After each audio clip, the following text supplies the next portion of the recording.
Человеку обязательно нужен смысл? Безусловно. Смысл дает какую-то мотивацию двигаться дальше, развиваться в том, что ты делаешь. Есть ли у вас какие-то советы? Как его искать? Чем взрослее человек становится, тем лучше он начинает понимать, что его время уходит, и оно не бесконечно. С возрастом и с печальным опытом, через который проходят многие люди, мы понимаем, что время может остановиться в любой момент.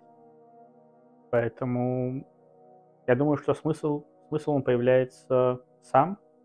Ты чего-то хочешь, либо у тебя что-то получается, и ты пытаешься развить это, достигнуть этого, прийти к этому.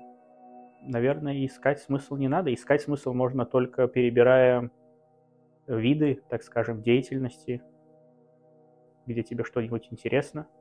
Ты можешь только искать направление, в котором ты обретешь смысл.